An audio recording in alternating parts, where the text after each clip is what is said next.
Hello everyone. आज के English literature के इस वीडियो में हम लोग डिस्कस करने जा रहे हैं कुछ ऐसे मल्टीपल चॉइस क्वेश्चन जो कि इंडियन राइटिंग के ऊपर हैं और इनको हम लोग जो है इंडियन इंग्लिश लिटरेचर के कैटेगरी के अंदर रख सकते हैं। तो अगर अभी तक आपने इस चैनल को सब्सक्राइब नहीं किया है तो subscribe the channel and please like this video and share this video, क्योंकि जितना आप लाइक और शेयर करते हैं उतना हमें भी मोटिवेशन मिलता है कि हम आपके लिए और भी अच्छे अच्छे वीडियो लेके आ सके। तो ये वीडियो जो है इस सीरीज़ का सेकंड वीडियो है और अगर अभी तक आपने फर्स्ट वीडियो को नहीं देखा तो जाके उसको देख लीजिएगा। और इन सभी वीडियोस की जो पीपीटीज़ हैं, जो कंटेंट है, हम लोगों ने टेलीग्राम चैनल पर जाके अपलोड किए हुए हैं। तो टेलीग्राम चैनल पर और जाके टेलीग्राम ग्रुप को जाके ज्वाइन कर लीजिएगा। उनके जो लिंक्स हैं वो भी मैंने वीडियो के डिस्क्रिप्शन में आपके लिए डाल दिया है। तो स्टूडेंट्स, बहुत सारे ऐसे कैंडिडेट्स हैं जो कि UGC NET exam, SET exam, GATE exam और असिस्टेंट प्रोफेसर की प्रिपरेशन कर रहे हैं इंग्लिश लिटरेचर से थ्रू स्टेट पीएससी। तो उन सभी के लिए ये वीडियो जो है बहुत हेल्पफुल होने जा रहा है। और बहुत सारे ऐसे भी कैंडिडेट्स हैं जो डीएसएसबी, ईएमआरएस, केवीएस, एनवीएस की इंग्लिश टीजीटी, पीजीटी की प्रिपरेशन कर रहे हैं। तो उन सभी कैंडिडेट्स के लिए भी जो वीडियो है बहुत ज़्यादा हेल्पफुल रहेगा। तो आइए स्टूडेंट, सबसे पहले हम लोग एक एक करके कुछ ऐसे मल्टीपल चॉइस क्वेश्चन जो कि इंडियन राइटिंग के बारे में है, इंडियन इंग्लिश राइटिंग के बारे में है, उनको डिस्कस करते हैं। तो फर्स्ट क्वेश्चन हमारे सामने है, in which of Anita Desai novels does an insane wife kill her husband. अब इनमें से किस अनीता देसाई के नॉवल के अंदर जो एक पागल, एक तरह से जो थोड़ी सरकी जो वाइफ है अपने हस्बैंड को मार देती है, आपको उस नॉवल का नाम बताना है।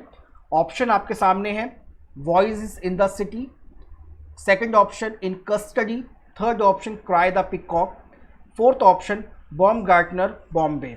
तो इस क्वेश्चन से करने से पहले सबसे पहले हम लोग जो है अनीता देसाई के बारे में देख लेते हैं। तो अनीता देसाई जी जो है एक इंडियन नॉवलिस्ट हैं जो कि इस समय यूके में रह रही हैं और उनके जो नॉवल हैं उनको नॉमिनेट भी किया हुआ है बुकर प्राइज़ के लिए।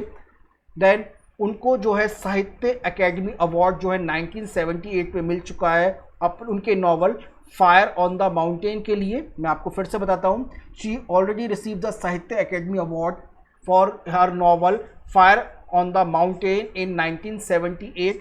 देन इसके अलावा जैसा कि मैंने आपको बताया कि उन्हें बुकर प्राइज़ से तो नॉमिनेट कर ही दिया गया है, बट इसके अलावा उन्होंने ब्रिटिश गार्जियन प्राइज़ जो है विलेज बाय द सी के लिए उनको मिल चुका है। और उनके नॉवल क्राई द पिकॉक जो है उनका पहला नॉवल था जो कि 1963 में पब्लिश हुआ था।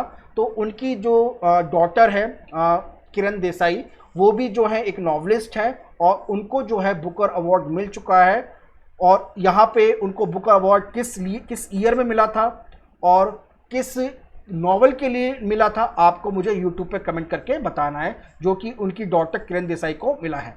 देन अनीता देसाई के बहुत सारे और भी उन्होंने वर्क किए हैं। उनकी कुछ इंपॉर्टेंट मेजर वर्क्स के अंदर पहला है जिगजैग जो कि उन्होंने 2004 में लिखा था, फास्टिंग फीस्टिंग 1999 में, जर्नी टू एथिका 1995 में, इन कस्टडी जो कि इसमें ऑप्शन भी था 1984 के अंदर, the village by the sea 1982 के अंदर, क्लियर लाइट ऑफ डे 1980 में, then games at twilight in 1978, fire on the mountain 1977, where shall we go this summer 1975, then peacock garden 1974, bye bye blackbird 1971 और cry the peacock जो कि उनका पहला novel था 1963 में उन्होंने लिखा था।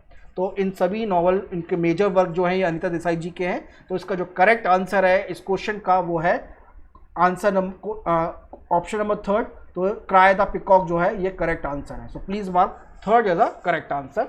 Second question, question number 2, who is the author of the short story the ghost of Firozabad? Vikram Seth, VS Naipaul, Kiran Desai, Rohinton Mistry. आपको बताने हैं कि जो शॉर्ट स्टोरी है the ghost of the Firozabad, इनके ऑथर जो हैं वो कौन है। मैं फिर से ऑप्शन बताता हूँ, विक्रम सेठ, वीएस नायपॉल, किरण देसाई, रोहिंटन मिस्त्री। तो अगर आपको पता है तो कमेंट करके बताइएगा।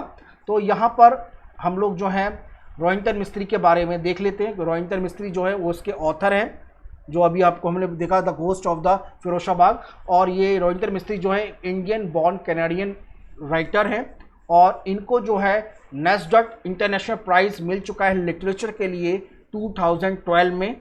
देन इसके अलावा टेल्स फ्रॉम फिरोशाबाद जो है एक कलेक्शन है 11 शॉर्ट स्टोरी की, जिसके बारे में भी मैंने आपको बताया कि द घोस्ट ऑफ द फिरोशाबाद आपको बताना है। तो ये जो एक पूरा का पूरा जो कलेक्शन है 11 शॉर्ट स्टोरी का है, और इस बुक को यूएस में पब्लिश किया जा चुका है, बट उसका जो नाम था वो अलग था, वो था swimming lessons and other story from Firozabad. तो इस क्वेश्चन का जो करेक्ट आंसर है, इसके अलावा उससे पहले हम लोग जो है कुछ रोहिंटन मिस्त्री के जो उनके मेजर वर्क है जरा उनको भी देख लेते हैं, जिसमें सच अ लॉन्ग जर्नी जो कि 1991 में उन्होंने लिखा था, अ फाइन बैलेंस 1995 में, फैमिली मैटर्स 2002 के अंदर, सर्चिंग फॉर स्टीवेंसन 1994 में लिखा था, और द स्क्रीम 2006 में। तो इसका जो करेक्ट आंसर है वो 4 है, Rohinton Mistry. So please mark 4th as a correct answer. Next question, question number 3rd, who among the following has written a series of poems entitled Very Indian Poems in Indian English? तो इनमें से किसने जो है very Indian poem in English में लिखा है? विक्रम सेठ ने, अरुण कोलाटकर ने, निशिम एजिकिल ने, KKN दारूवाला। इनमें से किसने जो है very Indian poems in English में इन्होंने पूरी की पूरी कंप्लीट जो है पोएम की एक सीरीज लिखी है, हमको बताना है। तो इसका जो करेक्ट आंसर है वो निशिम एजिकिल है। तो निशिम एजिकिल जो है एक इंडियन जॉइश पोइट थे जिनको साहित्य अकेडमी अवार्ड भी मिल चुका है 1983 में, और इनको जो है पद्मश्री मिला था 1988 के अंदर। तो निशिम एजिकिल जो कि 1924 में बॉर्न हुए थे, और ये जो थी इनकी जो डेथ है 2004 में हो गई थी, और इन्होंने एक बहुत अलग तरह के इंडियन इंग्लिश फ्लेवर की राइटिंग लिखी है, और ख़ास तौर से इनके एसेंट में और इनके सेंटेंस कंस्ट्रक्शन में एक इंडियन इंग्लिश का जो लुक है, यूनिक लुक जो है वो देखने को मिलता है। तो निशिम एजिकिल की कुछ और भी मेजर वर्क हैं, जिनमें टाइम टू चेंज 1952 में, 60 पोएम 1953 में, द डिस्कवरी ऑफ इंडिया 1956 में, द थर्ड 1959 में, द अनफिनिश्ड मैन 1960 के अंदर, the exact name 1965, the snake skin and other poems 1974 में, द हैमन्स इन द डार्कनेस 1976 में, लेटर डे पेस्लम इन 1982 में, और द कलेक्टेड पोएम 1952 टू 88 में जो है उनकी 89 में पब्लिश हुई थी। तो इस क्वेश्चन का जो करेक्ट आंसर है वो निशिम एजिकिल है। तो please mark 3rd as a correct answer.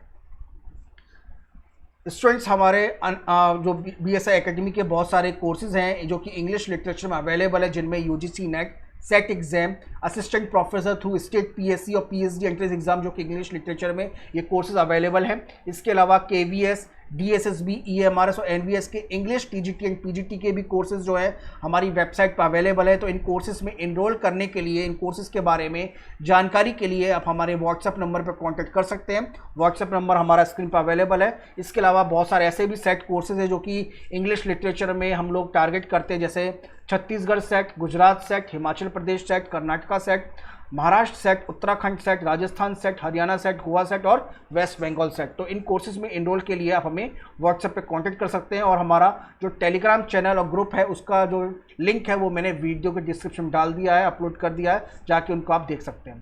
तो नेक्स्ट क्वेश्चन है क्वेश्चन नंबर 4, और अगर अभी तक आपने इस चैनल को सब्सक्राइब नहीं किया है तो सब्सक्राइब द चैनल, और please like this video and share this video. Which of the following are autobiographical narratives? तो इनमें से कौन से ऐसे जो वर्क है वो ऑटोबायोग्राफिकल नैरेटिव्स हैं? Kanthapura, meatless day, third option is the prison and the chocolate cake, fourth option the god of small thing. तो करेक्ट ऑप्शन आपका है A and B, second option B and C, third option A and C, and fourth option C and D। तो you have to mark the correct answer, और अगर आपको answer पता है तो कमेंट करके बताइएगा। तो यहाँ पर सबसे पहले हम लोग ये देख लेते हैं जो ये नॉवल जो 4 दिए गए हैं या फिर मेमोर दिए गए हैं, इनमें से इनके जो ऑथर हैं वो कौन कौन हैं। तो कंतापुरा को लिखा था राजा रॉय ने, देन मीटलेस डे को लिखा है सारा सुलेरी गुड ईयर ने, प्रिजन एंड चॉकलेट केक को लिखा है नयनतारा सहगल ने, और the god of small thing को लिखा है अरुंधति रॉय ने। तो इनके जो नाम हैं वो चारों के नाम आप याद रखिएगा, बहुत इंपॉर्टेंट है, क्योंकि खास तौर से अरुंधति रॉय के ऊपर और राजा रॉय के बारे में जो क्वेश्चन है काफ़ी बार एग्जाम में पूछा गया है, बट इसका जो आंसर है वो दोनों नहीं है। तो इनका जो आंसर है, एक तो पहला जो है सारा सोलैरी के कुछ और भी मेजर वर्क हैं जिनको हम लोग देख लेते हैं। तो सारा सोलैरी के कुछ और भी मेजर वर्क हैं, जैसे the rhetoric of English India 1992 और boys will be boys a daughter elegy जो कि 2003 में पब्लिश हुआ था। तो सारा सोलैरी जो है एक वर्क की ऑथर ऑटोबायोग्राफी है उनकी। देन दूसरी जो है नयनतारा सहगल, उनके भी कुछ फेमस नॉवल रहे हैं। A time to be happy जो कि 1963 में पब्लिश हुआ था, दिस टाइम ऑफ मॉर्निंग 1965 में, storm in Chandigarh 1969, the day in the shadow 1971, plans for departure 1985, rich like us 1985, mistaken identity 1988, a situation in new Delhi 1989, lesser breeds 2003 और the fate of butterflies 2019। तो जैसा कि मैंने अभी आपको बताया कि जो इसका जो करेक्ट आंसर है वो डेफिनेटली हमारा सेकंड है, बी एंड सी। तो मीटलेस डे जो एक जो है ऑटोबायोग्राफिकल नैरेटिव्स है, और नेक्स्ट जो है the prison and chocolate cake जो कि नयनतारा सहगल जी ने लिखा है। तो ये दोनों नॉवल जो है, इन दोनों नॉवल के अंदर ऑटोबायोग्राफिकल नैरेटिव्स हैं। तो इसका जो करेक्ट आंसर है आपका आंसर नंबर 2 है। So please mark second, that is B and C is the correct answer.